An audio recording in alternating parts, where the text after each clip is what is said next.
What will win in a drag race between a Rimac Nevera, a McMurtry Spéirling, and a Red Bull Formula 1 car? Oh no, he had me. My start wasn't good, I got wheel spin.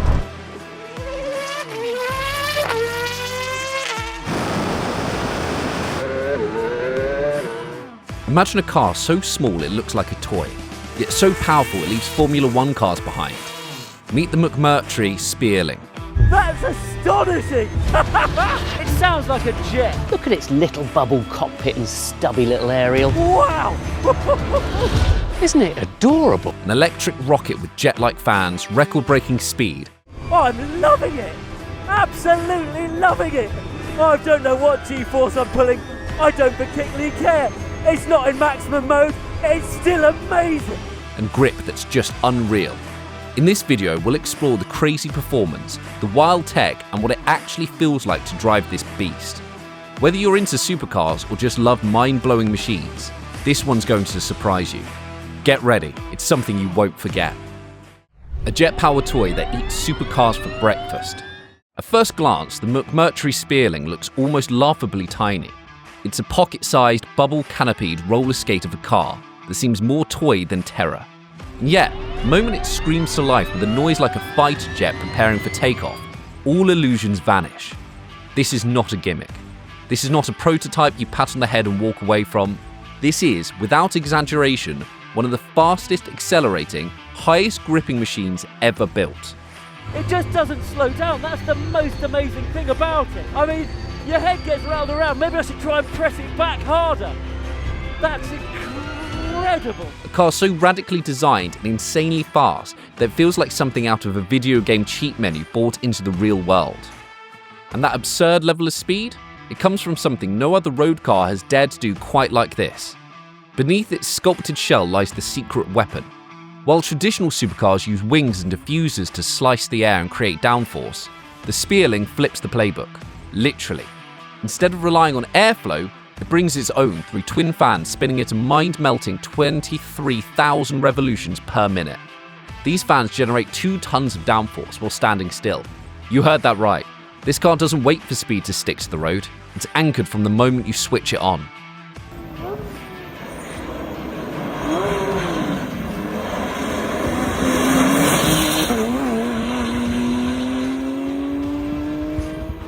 What that means in practice is revolutionary. It delivers massive grip without the cost of drag, essentially downforce on demand. When you realise what that does to performance, things start to get unreal. This car goes 0 to 60 in 1.4 seconds! Unreal is putting it mildly. The McMurtry doesn't just accelerate, it launches. 0 to 60 comes and goes in just over 1 second. That's quicker than your brain can process what's happening. It hits 100 miles an hour in just over 2.5 seconds. Most cars are still catching their breath.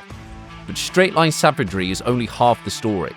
It's what this car does in corners that really shatters expectations. David versus Goliath, humiliating the GT3 RS.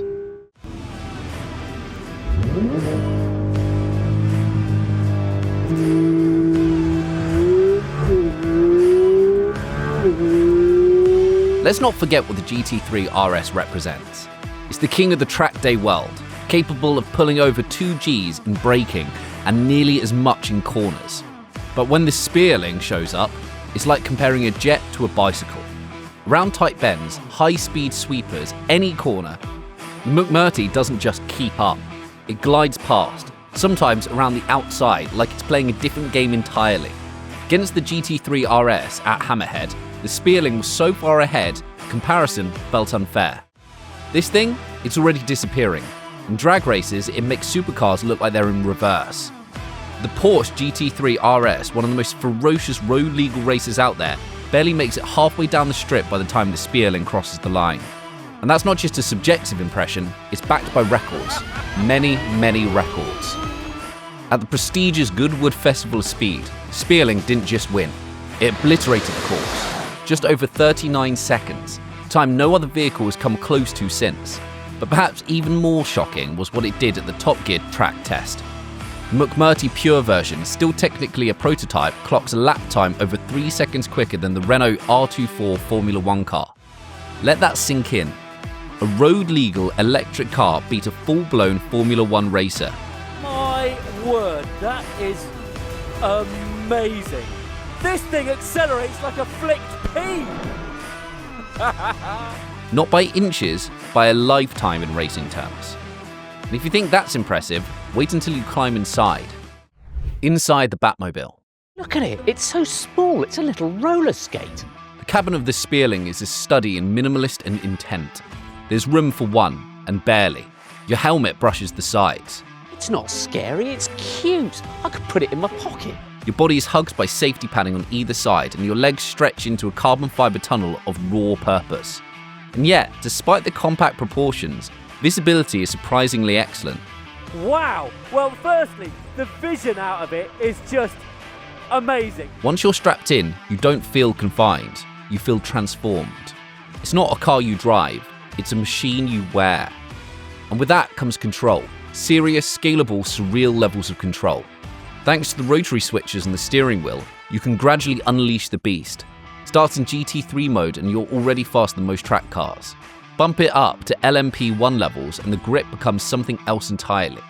But turn everything to maximum, fans at full speed, motors delivering 1,000 horsepower, and suddenly you're in Formula One territory.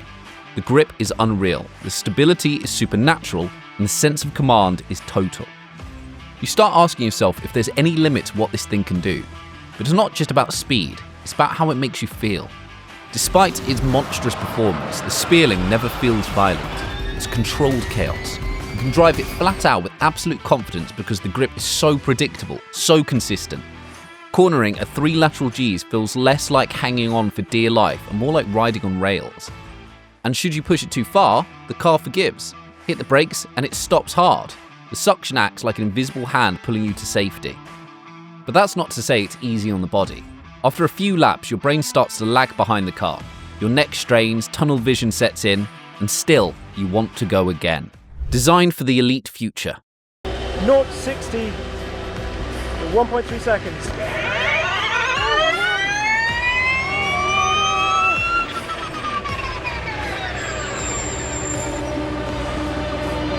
Wow.